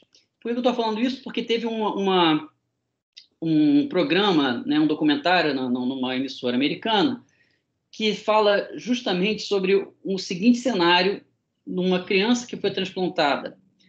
E aí eles citam 2 cenários. O primeiro cenário em que milhares de dólares são gastos com a captação e transporte do coração doado, centenas de milhares de dólares são gastos na cirurgia, milhões de dólares são gastos para manter a criança viva pelo resto da sua vida, atormentada por infecções, doenças malignas, etc. Os pais acabam não tendo mais filhos porque eles estão muito ocupados cuidando dessa criança, não têm netos, e existe um imenso luto dos pais e da criança ano após ano com todo esse sofrimento e que não tem como se medir esse custo. O segundo cenário é não fazer nada. Então a criança morre, o casal entra em luto, o casal tem outros filhos, eles conseguem vencer as adversidades e acabam que provavelmente serão filhos saudáveis. As crianças crescem, têm vidas produtivas, vários netos, talvez bisnetos. O país economiza milhões de dólares, todas as crianças, os filhos e os netos pagam impostos, e, o mais importante, a família evita esses dias de sofrimento, dor e luto. Quer dizer, e aí a pergunta é, será que essas pessoas viram a ponte do Rio Kwai? De que lado eles estão? Esse tipo de pergunta é muito óbvia e parece muito lógica quando você pensa racionalmente do ponto de vista econômico. Mas medicina não é sobre economia, né? Medicina é sobre vidas. Se fosse sobre economia, a gente não estaria aqui tentando discutir e vencer todas as dificuldades que a gente tem diariamente, ainda mais aqui no país como o nosso, para conseguir realizar os transplantes. A primeira dificuldade é a logística, né? Quando a gente pensa em logística, a primeira coisa quando a gente recebe uma oferta de órgão, a gente tem algumas coisas a pensar. Primeira coisa é o tipo sanguíneo do paciente, se é compatível ou não. Lembrando que, como o Alexandre mostrou, aqueles pacientes mais jovens, né, que têm o sistema imune ainda bastante imaturo, eles podem, inclusive, tolerar transplantes com incompatibilidade do sistema AB0. Né? A segunda questão é em relação ao peso do paciente. A gente sabe que quanto menor a relação entre a superfície corpórea do doador com o receptor, pior é o prognóstico. A gente sabe que o paciente que tem insuficiência cardíaca que está sendo candidato a receber um órgão, normalmente ele vai ter algum grau de hipertensão pulmonar, que pode ser maior ou menor, e o grande problema nesses pacientes é justamente a falência do ventrículo direito. Então, a gente sempre considera um paciente que tem uma superfície corpórea minimamente igual, a gente tolera um pouquinho abaixo, mas um paciente com a superfície corpórea maior, ele é muito desejado. E o Alexandre, ele tem feito isso, ele tem ampliado bastante essa margem aí. Às vezes, a gente, com pacientes pediátricos, está competindo com doadores para pacientes adultos. Porque a gente sabe, esses corações são grandes, como vocês viram no raio-x, e cabe, sempre dá um jeito, entendeu, de caber. E um coração maior não é um grande problema, o problema é um coração menor. Então, é importante que a gente não está preocupado necessariamente com a idade do doador. A gente está muito mais preocupado com o peso do doador, né, a relação da superfície corpórea. Outra coisa que a gente pensa é a causa de morte. A gente tem que descartar alguns corações, né, que possam ter uma causa muito evidentemente deletéria, né, para o coração e que possivelmente não vão ser bons doadores, mas, por outro lado, isso também eu acho que é um fator fundamental da presença do Alexandre aqui, é de começar a utilizar esses corações que, no passado, não eram, eles eram descartados de cara, o coração que teve uma parada cardíaca, mas fez um eco depois, está com a função normal, não tem por que descartar. Aceitar corações que são borderline, com a função um pouquinho diminuída, mas que a gente sabe que a sobrevida a médio e longo prazo ela é razoável, e inclusive se você considerar um paciente que às vezes está num estado gravíssimo, em que ele pode aceitar esse coração, que é melhor para ele, e eventualmente, mais à frente, fazer um novo transplante. E aí, quando estava falando da questão do peso, a gente vê que, em termos de doação de órgãos, a gente tem uma menor parte de doação de órgãos na população entre 1 e 5 anos. Quer dizer, 1 a 10 anos, né? A partir de 11 a 17 anos, praticamente esses pacientes eles estão concorrendo com a lista dos adultos, porque já são crianças maiores, 30, 40 quilos, e aceitam corações até 60, 70 quilos, conforme for. Então, é importante a conscientização de quem trabalha com unidade de terapia intensiva, neonatal, pediátrica, que esses pacientes que têm morte cerebral, eles são muito raros em termos de doação e que eles têm um grupo de pacientes que estão ávidos por receber. Enfim, e aí o ponto seguinte que a gente vai ter que fazer quando a gente vai avaliar esse doador é o ecocardiograma. A gente precisa de um ecocardiograma bem feito, que a gente veja a anatomia, se tem alguma cardiopatia congênita, pode acontecer, se tem alguma insuficiência valvar importante, se tem algum grau de hipertrofia que possa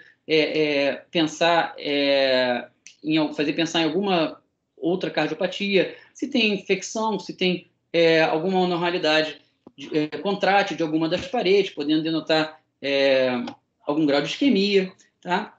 E a outra coisa que a gente vai pensar em seguida é aonde está esse coração.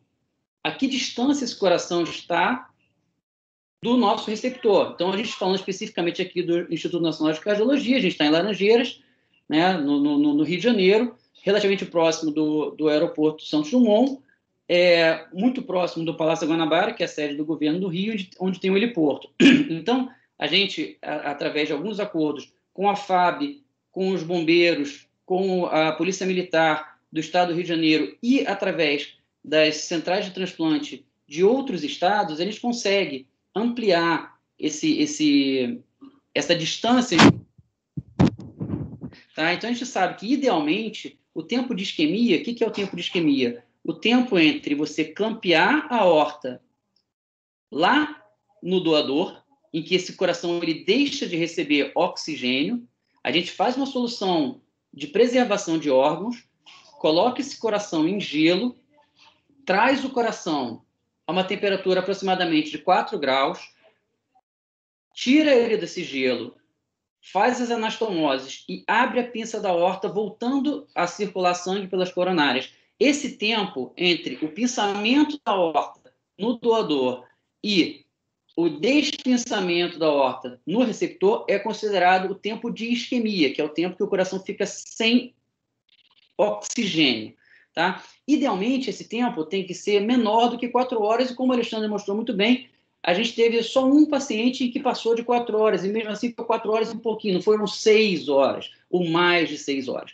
Mas a gente, eventualmente, pode tolerar uma isquemia maior se tiver um paciente numa situação crítica, ou que seja um paciente cuja oferta de órgãos seja muito difícil. Por exemplo, uma criança de 10 meses, apareceu um órgão doador para uma criança de 10 meses, a gente tem que buscar, porque não vai aparecer outro tão cedo. Então, a gente tem uma certa flexibilidade e vai fazer essa logística funcionar da melhor maneira possível, com o avião da FAB, com o helicóptero, buscando o helicóptero, batedor, etc., para minimizar esse tempo. E a gente tem algumas estratégias cirúrgicas que a gente também tem para tentar fazer as anastomoses e esse tempo o mais curto possível. Tá? E aí, quando a gente vê todos esses fatores, obviamente, equipe disponível, quem vai buscar, quem vai levar, isso tudo a gente já tem uma escala. Tá? A gente, assim, rarissimamente vai negar um órgão por problema de equipe. Já teve dia que a gente teve 2 transplantes no mesmo dia, um pediátrico e um adulto. Então, assim, a gente tem uma organização e tem um grupo de transplante que está crescendo, de forma que isso não ocorra o desperdício de órgão. Pelo contrário, a gente está começando a utilizar cada vez mais órgãos que antigamente não eram utilizados. E a presença do Alexandre na pediatria fez mudar a cabeça também da equipe dos adultos. Então, isso foi muito benéfico para o Instituto. Tá? Então, aqui eu estou mostrando só uma ferramenta de avaliação desses fatores de risco, vamos dizer assim, para aqueles pacientes que são para os doadores, né?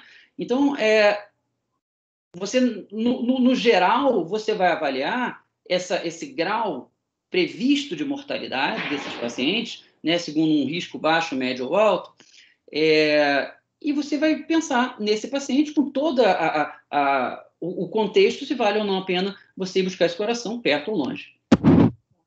Do ponto de vista técnico, o transplante cardíaco ele já é realizado desde 1967. O primeiro transplante foi realizado pelo Christian Barnard na cidade do Cabo, e no ano seguinte, em 68, foi realizado aqui no Brasil, no Instituto do Coração, pelo Dr. Zerbini. O Brasil sempre teve par a par com a cirurgia cardíaca mundial. A gente tem uma cirurgia cardíaca aqui que é muito ativa e que está... e nada deve a nenhum país do mundo.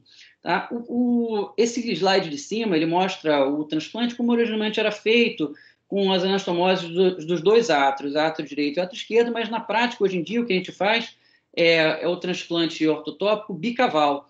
Né? A gente secciona a cava superior, a cava inferior, secciona a parede do átrio esquerdo, deixando uma certa quantidade, uma coroa de átrio esquerdo, e a gente faz as anastomoses. Normalmente, a primeira anastomose tem que ser, invariavelmente, a anastomose do átrio esquerdo, que está por trás, né? E aí, em seguida, a gente vai, de acordo com a necessidade, fazer a artéria pulmonar, que ela está um pouquinho mais posterior, mas se tiver um grau de isquemia muito longo, a gente faz a aorta de uma vez e abre a pinça, e depois faz as outras anastomoses. Mas, de uma maneira geral, átrio esquerdo, pulmonar, aorta, e aí já com o coração batendo faz a cava inferior e a cava superior. Isso é um transplante que é um transplante simples. Tecnicamente é uma coisa simples. São 5 anastomoses grosseiras, né? Anastomoses que a gente faz no dia a dia. Do ponto de vista cirúrgico, esse transplante, quando você tem uma cardiopatia adquirida, em que você tem uma anatomia normal, transplante tranquilo de ser feito, e o que dá trabalho, geralmente, é o pós-operatório, é o acompanhamento na UTI, depois na parte clínica, com o Alexandre, a parte de imunossupressão, etc. A parte cirúrgica é bem tranquila. Acontece que, eu já falei isso aqui, aqueles pacientes que você tem um tempo menor, você quer diminuir a isquemia, você faz as anastomoses mais praticamente, mas na cardiopatia congênita, a gente tem algumas situações que fogem dessa tranquilidade do transplante do adulto, que assim, ainda que seja reoperação, a reoperação a gente está acostumado a fazer. Em cardiopatia congênita, a gente faz praticamente dia sim, dia não, ou dia sim, no outro também, reoperação. Os pacientes eles fazem muitas cirurgias, eles fazem cirurgias paliativas, que são reoperadas por uma outra paliativa, um terceiro tempo e assim por diante. Eles têm válvula para trocar, então a gente está muito acostumado a lidar com reoperação. A reoperação não é um grande problema. O grande inconveniente nos pacientes com cardiopatia congênita que são submetidos a transplante é justamente essa anatomia que é alterada. Porque quase sempre, em 99% dos casos, a gente vai receber um coração normal, que vai ter uma cava superior, uma cava inferior, aorta pulmonar e átrio. Só que muitas vezes esses pacientes eles têm alterações de anatomia e que eles já foram mexidos e a gente tem que corrigir a anatomia prévia, a gente tem que utilizar PET para fechar artérias pulmonares que foram feitas anastomoses previamente, por exemplo, um Glenn na cava superior para pulmonar direita, ou às vezes o paciente tem duas cavas e tem um Glenn na outra cava esquerda, tem uma anastomose na parte inferior da pulmonar, tudo isso tem que ser reconstruído.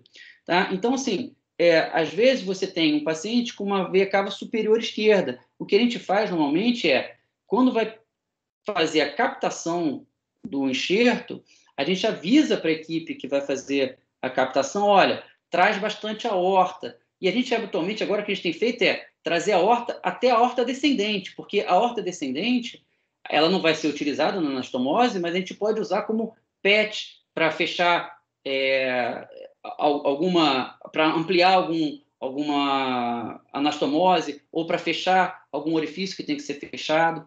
E, da mesma forma, a gente pede para trazer a veia inominada, né, o tronco braquicefálico venoso esquerdo, né, que a gente pode tentar utilizar para fazer uma anastomose com a cava esquerda, se for o caso, e às vezes você consegue colocar como na foto, que está diretamente anastomosada na cava, né, só que muitas vezes não alcança, então a gente tem que ressecar e fazer anastomose, por exemplo, no apêndice atrial direito. Né? Às vezes você tem pacientes que têm drenagens anômalas, pacientes que têm que fazer uma reconstrução interna, porque o paciente tem uma cava esquerda drenando no seio coronário, você tem que direcionar essa cava esquerda para dentro do ato direito, por cima ou por baixo. Pacientes que têm anomalias em que você tem transposições, em que a artéria pulmonar ela está anterior e a aorta está posterior, e você recebe um coração com uma aorta que está na posição anatômica. Então, você tem que tentar reconstruir. Às vezes, a gente tem que abrir um pouquinho mais para o lado pulmonar para você poder direcionar. A gente gira um pouco o coração para poder ficar compatível e essa anastomose ela ficar sem nenhum tipo de distorção. Então, a gente faz um planejamento ali que, na verdade, é na hora, porque cada paciente, quando chega o coração, você vai olhar lá, não, tá mais para trás, tá mais para frente, Marcelo, você já imagina e antecipa. 2 minutinhos, tá? Oi? 2 minutinhos, Tá bom, Marcelo. já está acabando. Então, você tem que tentar fazer esses cálculos de forma que você tenha a menor distorção possível e que você não tenha nenhum grau de obstrução, tá? Então, essas são algumas técnicas que a gente tem que usar para ampliar, acho que não vem tanto ao caso aqui. Isso aqui é um paciente que é submetido a uma cirurgia híbrida para hipoplasia de ventrículo esquerdo, depois a gente tem que reconstruir, e aí a gente está usando aqui bastante a aorta do doador, tá?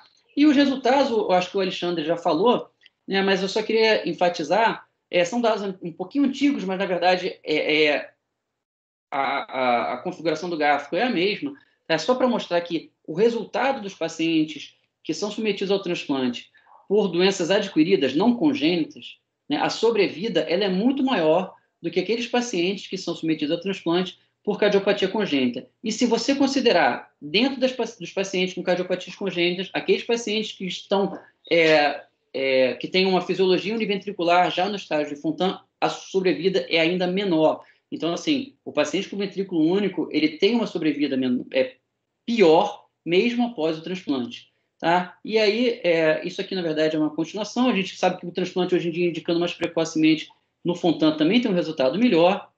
Tá? Aqui não vem o caso. E, por fim, eu só queria mostrar um caso que a gente tem, além desses casos que parecem já complicados, a gente tem pacientes que têm isomerismos, que têm drenagens completamente anormais, inclusive inversão, duas cavas, uma ázigos que drena em cima, você não tem a cava inferior, você tem só uma suprahepática que drena direto no átrio direito.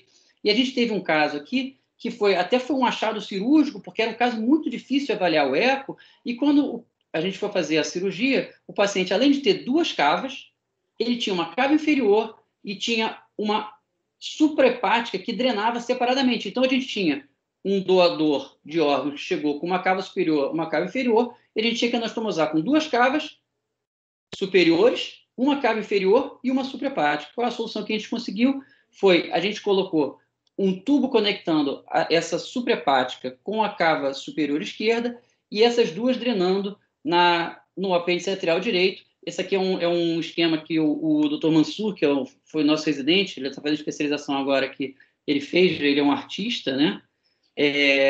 Para representar essa cirurgia. Esse paciente ficou muito bem. Essa aqui é uma foto, tadinho, está magrinho no pós-operatório, pediu para tirar foto, autorizou a divulgação, e hoje ele está muito bem. Tá? Isso aqui é o mais gratificante, é saber que essas crianças estão evoluindo bem, que a gente está dando uma segunda chance para eles, até uma terceira chance, como teve pacientes que foram retransplantados aqui.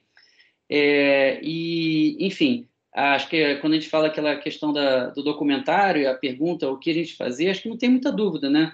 Acho que a gente está aqui não para questionar a questão financeira ou a questão da qualidade da família, etc. A gente tem que ser discutido, acho que, claro, tem que ser discutido com a família, tem que ser aberto, mas, assim, felizmente, o nosso resultado é muito bom e é muito gratificante ver essas crianças crescendo e virando adultos saudáveis. Muito obrigado, agradeço a oportunidade e estou à disposição para tirar dúvidas. Obrigada, Marcelo, excelente aula, aprendi bastante.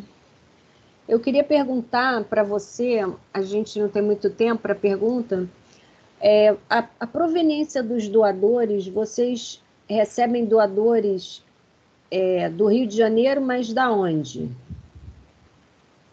Na verdade, assim, acho que até o Alexandre pode responder melhor. Quando a gente coloca o paciente na lista de transplante, você coloca um raio de aceitação dos doadores, para cada doador especificamente, né? Porque você sabe, de acordo com a gravidade. Acho que, Alexandre, é melhor você falar sobre isso, né? Ô Marcelo, quando a gente... nosso Sistema Nacional de Transplante, quando você inscreve o doente nesse site, né, todo o ranqueamento é feito... Todo o ranqueamento é feito eletronicamente, né? Ô Marcelo, descompatibiliza a sua tela aí, cara. Tá chato. Todo o ranqueamento... desculpa. Ótimo. Então, todo o ranqueamento ele é feito eletronicamente. E quando você inscreve, você coloca os estados que você quer receber oferta. Conceitualmente, a gente trabalha com 1.000 quilômetros, tá? É o que se faz, mais ou menos, no mundo, aí, 1.000 quilômetros de distância. Então, aqui, só nós não colocamos, por exemplo, nós não colocamos Nordeste acima da Bahia, nós não colocamos os estados do Norte, todos. O resto a gente põe tudo. Então, assim, Mato Grosso nós não colocamos, mas Mato Grosso do Sul, São Paulo, Minas, Espírito Santo, Bahia... São Paraná, Rio Grande do Sul, tudo a gente vai buscar, entendeu? Aonde tiver coração, a gente vai buscar. E alguns estados têm organizações de procuras de órgão que funcionam muito bem. Reconhecidamente, Santa Catarina e o Paraná são campeões de aquela oferta por 1.000 habitantes, ou oferta por 1.000 habitantes. Eles têm o melhor número do Brasil. Claro, eles têm uma população menor, né? Mas eles têm uma organização de procura muito jovem. Então a gente já foi diversas vezes, né, Marcelo? Pegar no Paraná, né? Só um adendo para o Brasil, como é um país de dimensões continentais, né? É incrível. A gente coloca essa oferta aqui, essa nossa procura para 1.000 quilômetros. Quando eu estive na Inglaterra, eu fui captar um órgão na França. Era um paciente que estava em prioridade, e aí, como o sistema... Como o nosso é nacional, lá é da comunidade europeia. Então, foi ofertado um órgão na França e eu fui buscar na França um órgão para voltar para a Inglaterra.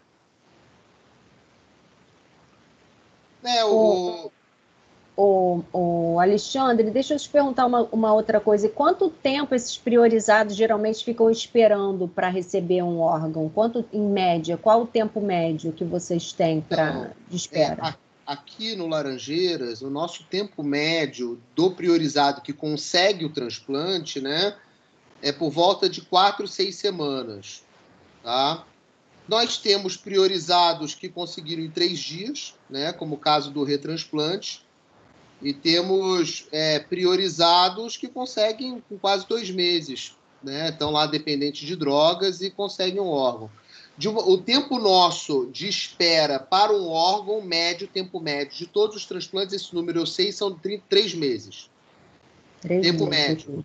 Então, tem pessoas que pegam... E pacientes com device, com dispositivo, vocês têm algum que vocês colocam e fica esperando? Qual o tempo que vocês têm pacientes que ficam com algum dispositivo, Berlim, como você falou aí, não falou? Não, a gente não tem. A gente não tem essa estrutura ainda, né? Nós adoraríamos colocar, por diversas vezes, eu e o Marcelo me questionando, eu questionando ele. Nós somos um serviço pediátrico dentro do hospital de adulto, né?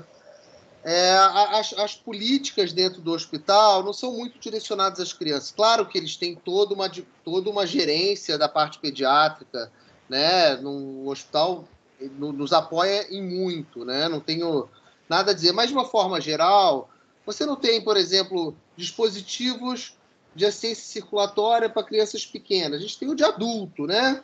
E quando tem, né? Raro. Aí a gente tem que fazer uma adaptação. Então, nem todas as crianças que a gente gostaria de colocar recebem, né? Mas, assim, nós não temos um programa de assistência circulatória. O que nós temos no hospital é um programa de ECMO.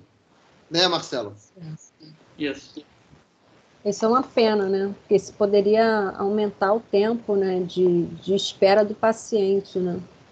Não só isso, né? Melhorar a qualidade do receptor no momento do transplante, né? Porque às vezes, você tira o paciente, quer dizer, às vezes não, o objetivo é você justamente tirar daquele momento crítico, recuperar as funções orgânicas, recuperar a função renal, recuperar a perfusão periférica, tirar às vezes até o paciente do leito, como o Alexandre mostrou lá no Canadá, como eu vi na Inglaterra, as crianças andavam, iam na lanchonete, então você tira o paciente do leito, né? Você mobiliza esse paciente e quando aparece o órgão, esse paciente está numa condição muito melhor do ponto de vista hemodinâmico, de perfusão tecidual, de função orgânica, do que se você transplanta numa condição já de deterioração, entendeu?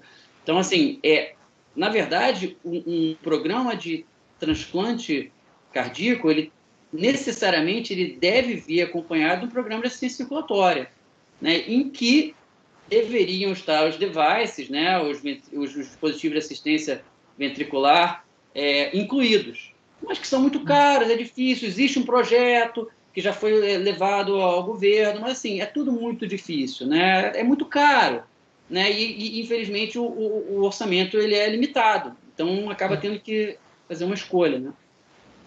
Sim. Posso pode falar falar uma coisa? Eu não sei se vocês vão terminar, mas eu queria muito... infelizmente, a gente não tem muitas pessoas na live, mas que se a gente pudesse passar essa mensagem. Hoje, eu vejo que os pediatras, neonatologistas, de uma forma geral, não entendem muito a criança como um doador em potencial, né? E é fundamental, isso é mais até para os neonatologistas, que se comecem a fazer vigilância do paciente neurocrítico nas unidades neonatais. O que eu quero dizer com isso?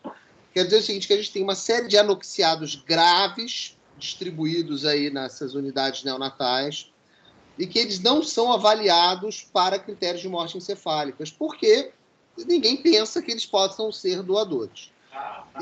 E para nós, do programa de transplante, hoje eu tenho um bebê com hipoplasia, 3 meses, está entubado em prioridade lá no Laranjeiras esperando um órgão. Eu preciso de um coração pequeno.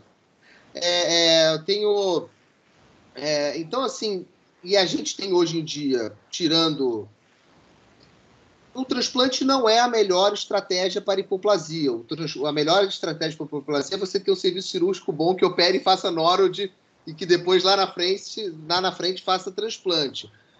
Mas essa é uma barreira que a gente tem que realmente andar para frente. Ou seja, a gente precisa de doadores pequenininhos. A gente precisa de doadores infantis. isso abre não sei se você viu na estatística, se você olhar qualquer estatística de transplante, a população que melhor se beneficia do transplante são os menores de 1 ano. Por quê? Porque eles têm uma imaturidade do sistema imune e eles criam uma tolerância ao órgão. Eles não têm rejeição, eles não têm complicações tardias. A mediana de sobrevida de um paciente menor que 1 ano é 18 anos. Não, minto, 21 anos. 21 anos. A mediana de sobrevida de um paciente menor que 1 ano é 21 anos. E isso não se sabe quando que vai. Talvez ele fique com órgão até a idade, né, e seja idoso com o coração transplantado quando é pequeno. Então, assim, isso a gente precisa evoluir. Seria muito bom que os pediatras soubessem que os bebês podem ser doadores.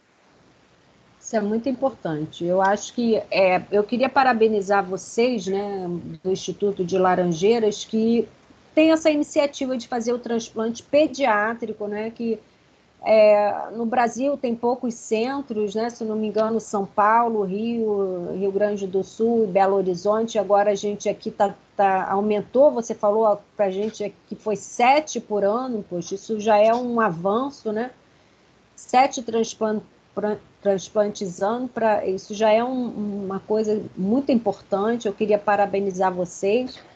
E a gente sabe que é um desafio para o transplante pediátrico, porque tem toda uma cultura, né? Então, existe uma falta da estrutura.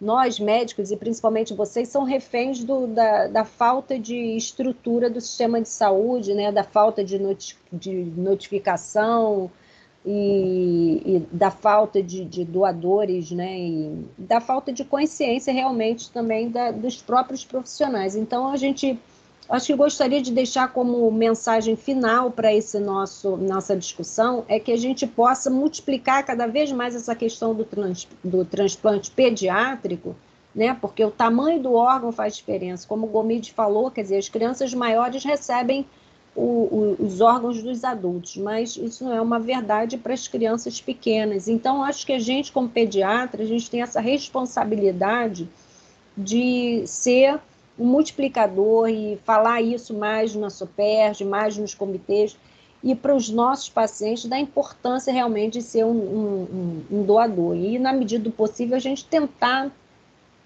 dentro das nossas capacidades, modificar essa nossa realidade atual na expectativa de melhorar ainda mais a questão do transplante no nosso estado, tá? Muito obrigado para vocês, as meninas foram ótimas, os meninos ótimos também. Espero que a gente possa ter outros momentos juntos, estudando e trabalhando pelos nossos pequenos pacientes. Muito obrigada, gente. Eu queria falar também que essa aula vai ficar disponível, tá? Para todos os pediatras que quiserem acessar depois, elas podem acessar. Tá legal? Obrigado, gente. Boa noite. Obrigado, Ana. Obrigado, Áurea.